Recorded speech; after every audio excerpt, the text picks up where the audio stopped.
ქალაქში შეჩერებულ ინფრასტრუქტურულ სამუშაოებს დღეს საკრებულოს თავმჯდომარის მოადგილე ჯუმბერ კახიძე გამოეხმაურა.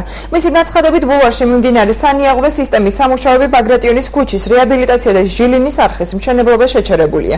ჯუმბერ კახიძე ქალაქის მერიისაგან საკითხთან დაკავშირებით განმარტებებს მოითხოვს.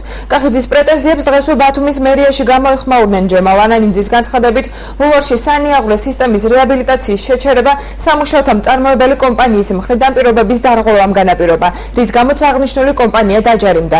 ბათუმის მერიის განმარტებით, ბაგრატიონისა და სულაბერიძის ქუჩების რეაბილიტაცია მიწისქვეშა სამუშაოების დასრულებისთანავე განახლდება.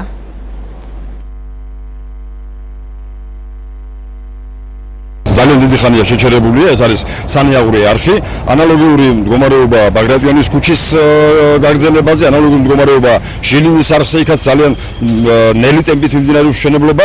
აღარ ვსაუბრობ მე დიდ ინფრასტრუქტურულ პროექტებზე, რომლის განხორციელებაზეც უკვე რა თქმა უნდა ფიქრიც ზედმეტია, ოცნებაში გადავიდა, ასე რომ აი ამ პროექტების დასრულება მაინტერესებს და მაინტერესებს, ვისაც ეს ეხება, შეუძლია თუ არა თქვა პროექტები განახორციელოს ქალაქში ნორმალური ტემპით, რომ არ იყოს აი ესეთი მდგომარეობა. სანიაღვრე კოლექტორის მშენებლობას, ეს არის ბულვარის მდებარე ტერიტორიაზე, უნდა ითქვას, რომ კომპანია იყო ქართულ-თურქული ერთობლივი კომპანია, რომლებმაც არაკეთის ინდუსტრიას შეასრულა სამუშაოები, იყო 2.5 მილიონი ლარის მოცულობის სამუშაოების შეწყვეტის გამო და სახელშეკრულებრივი პირობების დარღვევის გამო მათ მიმართ გატარდა საჯარიმო სანქციები. ის პროექტები, რომელიც მერიაში ხორციელდება არა უშუალოდ მერიის მიერ, არამედ ტენდერში გამარჯვებული კომპანიების მხრიდან, რომელთაც ხშირი იყო წინა პერიოდში პრაქტიკა, რომ კომპანიებს რაღაც პერიოდზე ექნებათ პრობლემები, ვერ ასრულებენ ან ხარისხოვნად ვერ ასრულებენ სახელშეკრულებულ ვალდებულებებს, რის გამოც ტარდება მათ მიმართ